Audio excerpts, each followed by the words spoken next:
Aloha, you're watching F5 On Demand. I'm Senior Technical Marketing Manager Peter Silva. We're here in San Francisco for Agility 2014 at the Moscone Center. We're in booth 1621. Hey, if you're at the show, come by and see us. And you'll also be able to meet this guy. This is Bill Church. He is our SE Manager for our federal customers. Hi Bill, nice to see you. Good to see you as well. Can I have a little handshake, please? You absolutely can. So Bill's been with F5 quite a while now, a number of years. And one of the things we're talking about this week is the vCloud Air.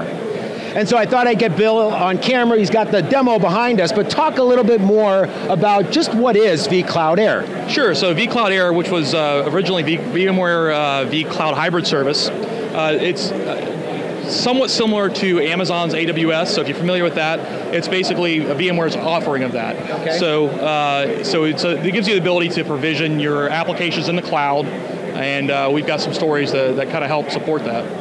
And so when you talk about provisioning applications in the cloud, we're really talking about distributing the applications to some extent around the globe, right? Yeah, absolutely. So, a lot of times our customers will have applications that have varying workloads. So sometimes you have your finite resources at your local site or your data centers. You need to be able to spool up additional resources for that. So instead of doing those on site, you can actually burst those out to the cloud. So our story here is giving the ability to not only burst out to the cloud, but then to give those application owners and users a single namespace, so the users don't have to know they're going to the cloud. It just happens dynamically. And so when they enter the URL, essentially, what happens in between there? So I'm an employee, I type in the URL for my resources, where do I go from there? Yeah, so what'll happen is it'll go to our Global Traffic Manager, GTM, and then based on policy, it'll determine whether or not that user should be sent to the local site, or if the resources demand it, send it out to the cloud. And so it's been really giving our organizations not only the ability to distribute their applications out, but then the DNS services to some extent, actually to a good amount of the extent, to ensure that the visitors, the employees are getting to the right resources no matter where they be, right? Correct, so it could be by geolocation, it could be by what's the nearest resource to you. We got about 16 different metrics we can look at to determine where best to send those users to. And so then for end users, the single URL then allows them, obviously not to have to remember multiple URLs. What does it then give the administrator? What kind of benefits for an IT administrator in a business, really? Yeah, user acceptance is a huge one. It's a bit of an intangible, but when a customer doesn't have to call you to ask you, hey, this site's down or this application's down, how do I get to it now? That's completely transparent. So it does eliminate a lot of that heavy workload of the administrators to have to do user announcements and things of that nature. And then when you talk about this automatic thing, now it's invisible and transparent to the user. They don't know what's going on.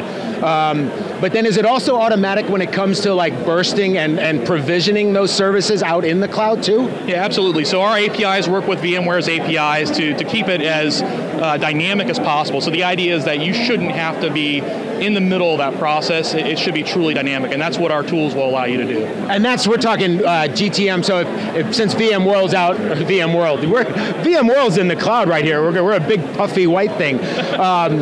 So the actual VMware is out in the cloud, and so are we talking GTM, both the hardware and the virtual edition, or? Yeah, absolutely. So VMware, vCloud being a cloud-based service, we can provision all of the F5 virtual editions in the cloud. So a typical scenario is F5 hardware on the site, and then a GTM VE, or virtual edition in the cloud, in VMware's cloud. Does it have to be in all the various cloud instances? It doesn't have to. Okay. Yeah. So it's it's the idea is you just want more than one. So if there's a failure, it knows how to get somewhere. Right.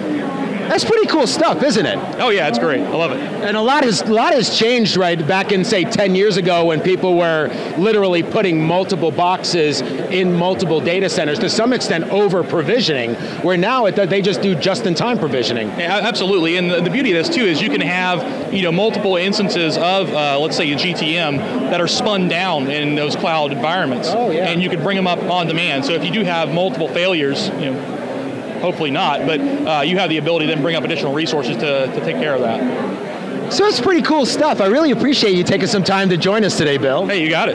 And first time on the show, good job. Absolutely. You're going to have to give a shaka at the end. Oh, do I? Yeah. All right. So a little bit more about our integration, F5's integration with vCloud Air, and in a lot of ways, really a DNS services type story and getting those end users to the appropriate resources no matter where they live. Right down our power alley, huh? Absolutely. Did you have fun on this? Oh yeah. So, for Bill, thanks again for joining me. I got Brandon behind the lens. First time behind the camera, Brandon, give a wave. I'm Peter, reporting from Agility, and we're with F5 Networks, not Agility, VMworld.